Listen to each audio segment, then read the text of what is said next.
Welcome to another CEO Wisdom podcast. We have Ari Gargir with us today. He's CEO and founder at RedC Biotech. He's in Israel. I'm in Oaxaca, Mexico. Ari has over 20 years in the biotech industry. He's served various leadership positions in R&D, technology scouting, and business development. Has a PhD in microbiology. So this one's going to be pretty fun. This podcast is brought to you by podper.com. If you want to start a podcast like this one, get leads, insights, connections, grow neuron cells, you can go to podper.com. We have an ebook showing you how to do that for free. Ari, welcome to the pod. Tell me a bit more about yourself and what you're up to nowadays. All right. So, RedC Biotech, that's my baby right now. Other than that, as you said, I live in Israel. Tough days around here the past couple of years.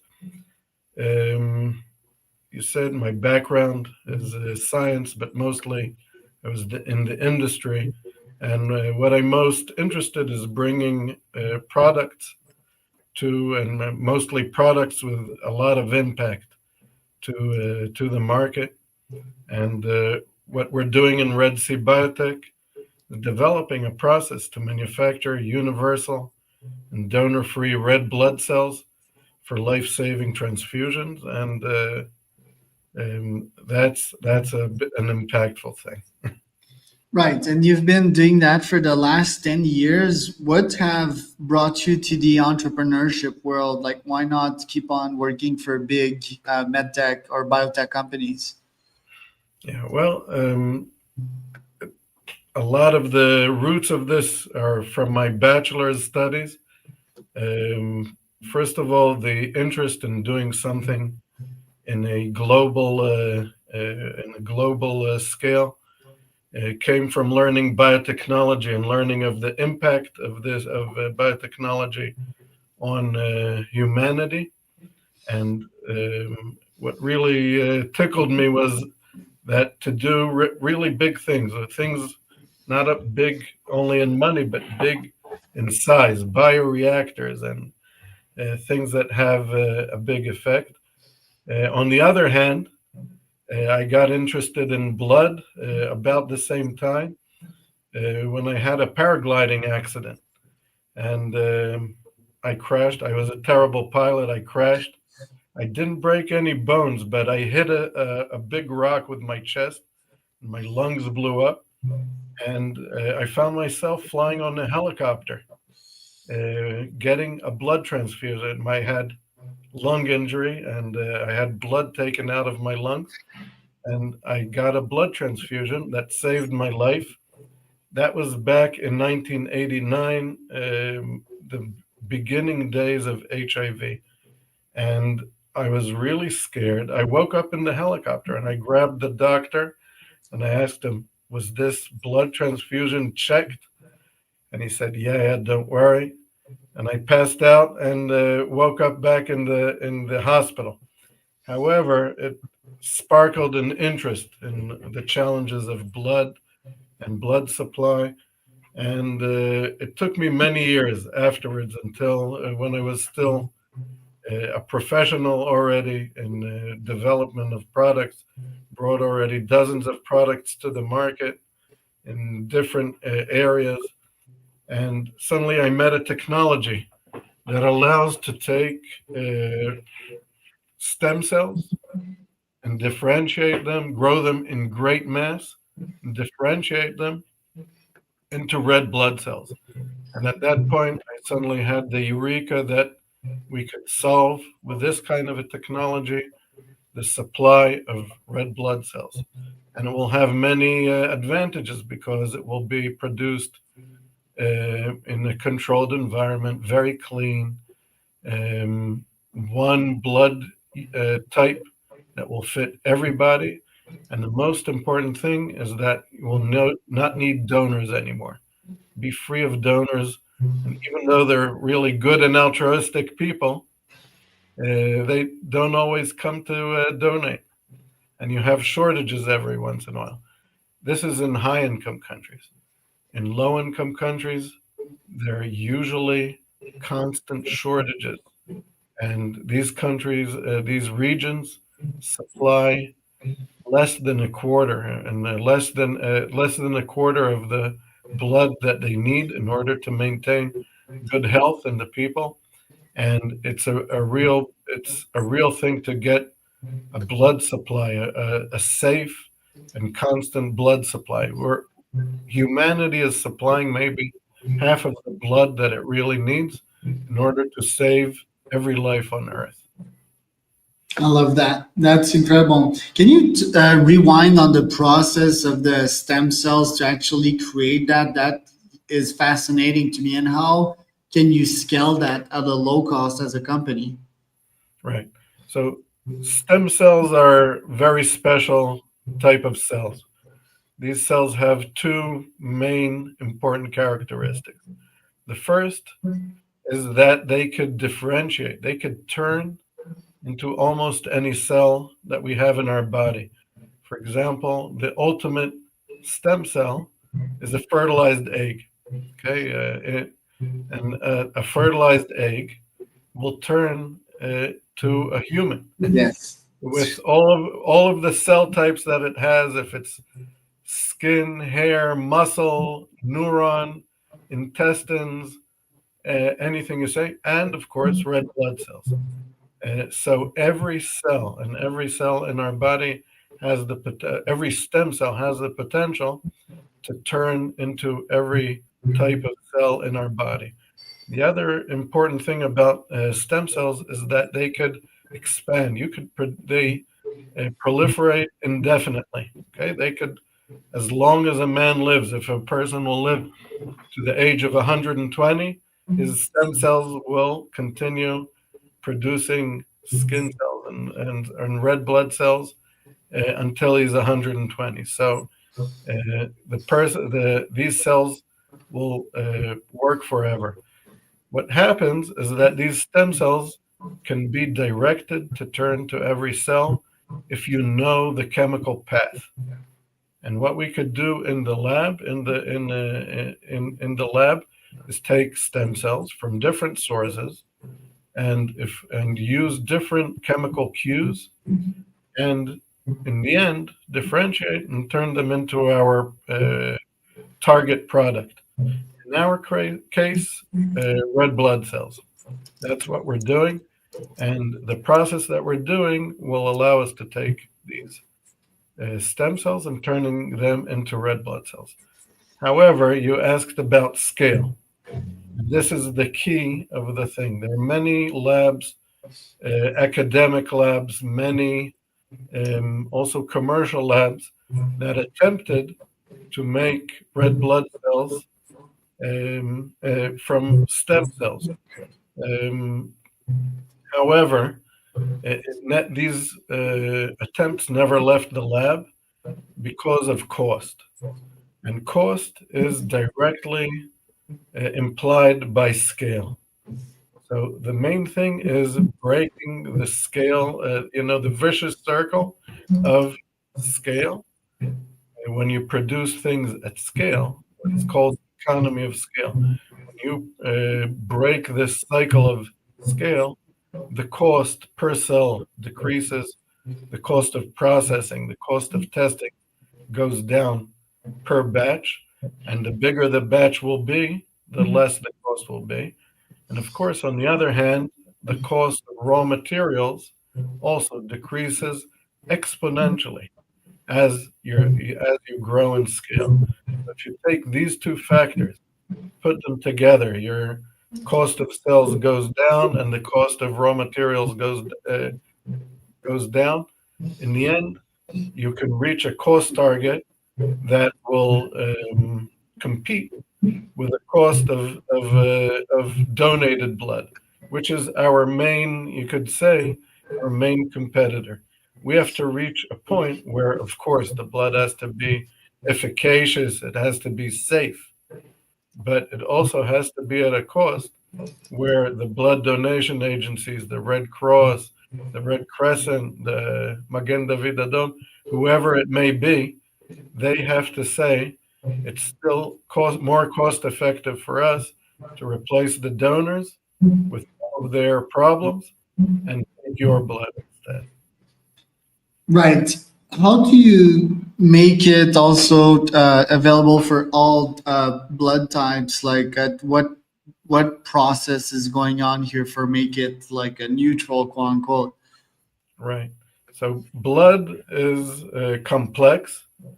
Lucky for us, it's slightly less complex than organ donation, which have a whole list and a whole variety of markers and that make it specific per donor. That's why the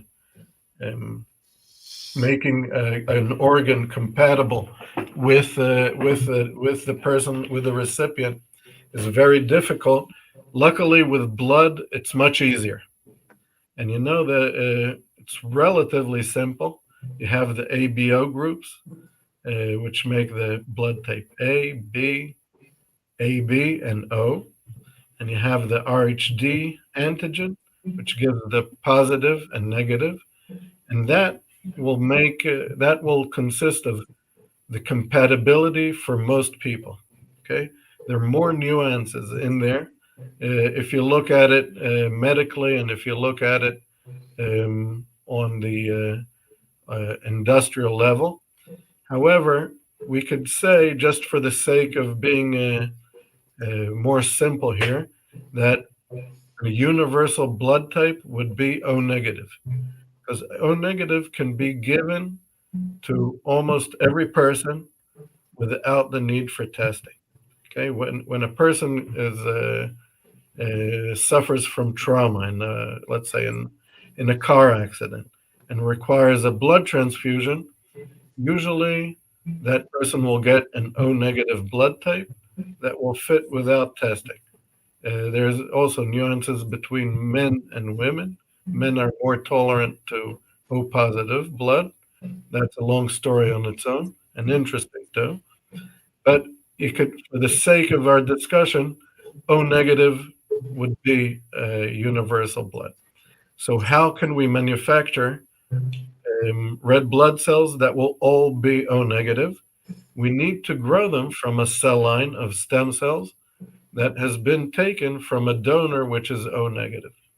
And how do you do that? We're using a special type of stem cells which are called induced pluripotent stem cells, or IPS to be short. These cells are a product of a process which was invented by a Japanese professor in Kyoto called Yamanaka. And he discovered a few genes that if you knock them out, a given cell even from an adult can be reversed, turned back into a stem cell. So it's slightly less potent than a fertilized egg, but still it's very potent. So it's called pluripotent stem cell. It's not an omnipotent cell like an egg cell. And we could choose our donor. This is a project that we're doing right now. We could choose the donor and his exact characteristics and take cells from that person. Okay, potentially you could take them from skin. We're specifically taking them from blood, a blood sample. We do this process of reprogramming, and we turn them back into stem cells. And we select a line of cells that could produce both very good red blood cells and also, and that's just as important, these cells could grow very well in our process. And our process allows us to take these cells, grow them. This is the technology which is originated from the Technion here in Israel. It's like Israel's MIT. And this technology allows to grow the cells as single cells in suspension without the use of any animal or human materials, which means that the cost, it's chemically defined media, the cost can be reduced substantially. These cells can grow in a bioreactor without any limits, which will allow us to scale up to the degree where we could also reduce the costs. So we're like in the beginning of scaling up. Right. You've been running that company for quite some time. So what's missing to for the company to really explode and really provide cheap blood, cheap compatible blood at scale without donors having to give them? Like, what's the missing piece for that to become global and in every hospital in the world? Yeah. So we're in the lab actually for about 6 years. Um, what what actually is keeping us from accelerating is resources, and on the bottom line, money, investments.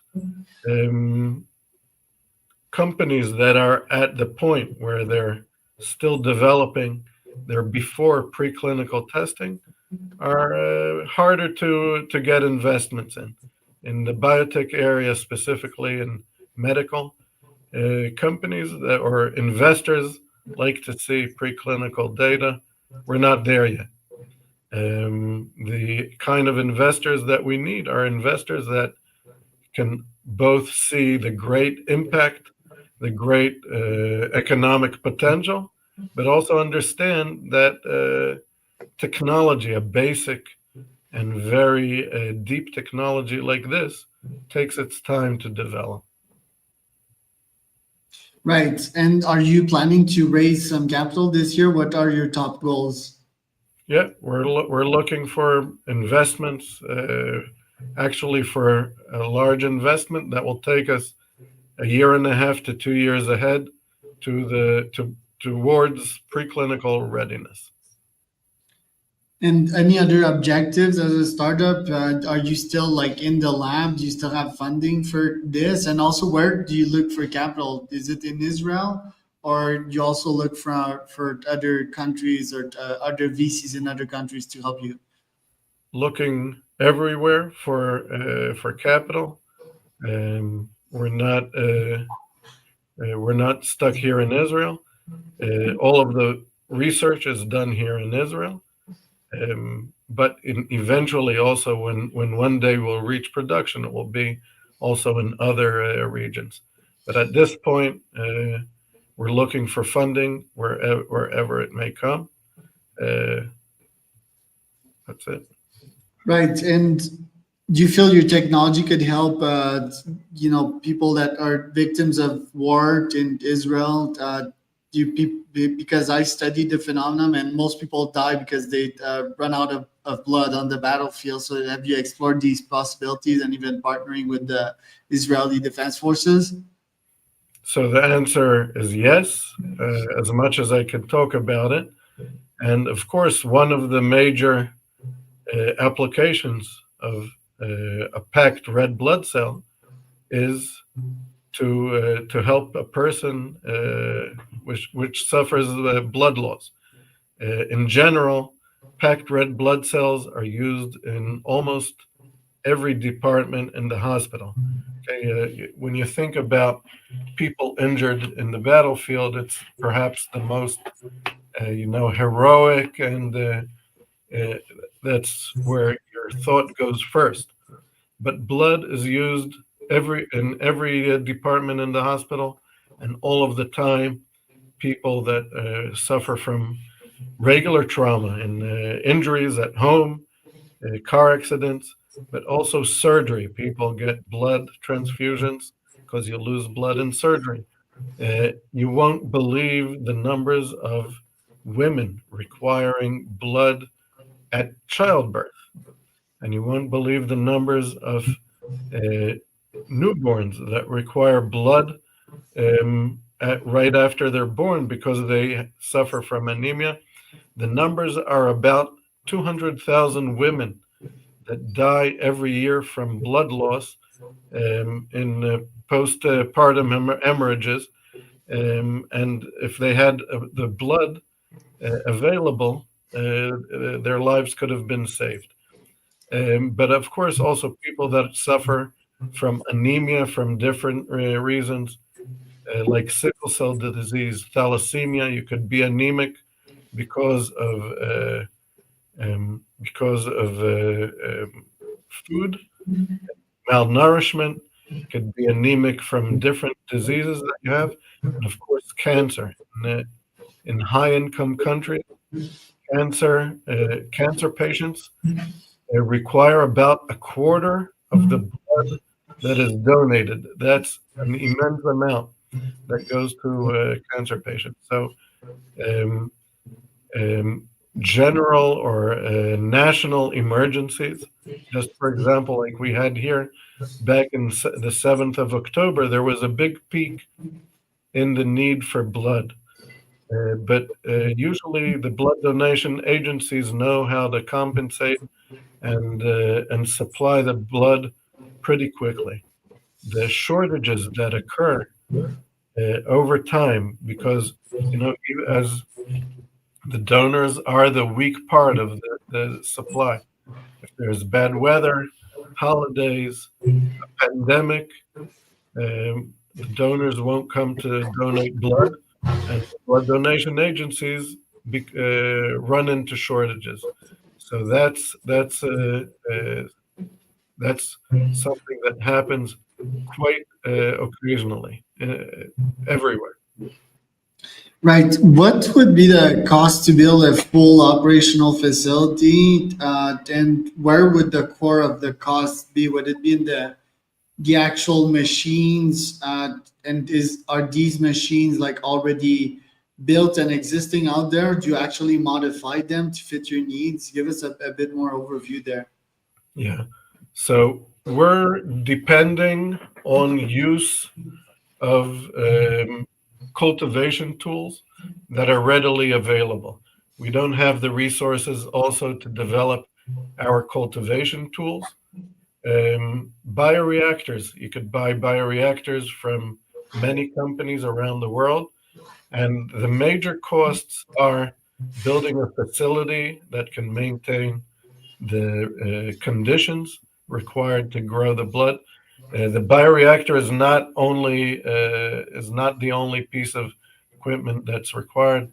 You have to have clean rooms. You have to have preparation rooms. You have to have what's called downstream processing. Once the blood reaches maturity, it has to be harvested and washed and packed. So all of the infrastructure to process the blood is very costly. At the minimum, such a facility can cost about $50 million, depending on the capacity and how much blood it's supposed to produce. The costs can, of course, be even higher. We're also looking into the cultivated blood industry. We're kind of hoping that, though, globally, you could say that that industry is a bit um, under providing at this point. And however, the tools that are required to cultivate meat are essentially the same as we need. And of course, their scale will be much bigger. The scale that we'll be producing is slightly smaller, but still, it's a very large scale. So the tools that will be required for cultivating meat are the same.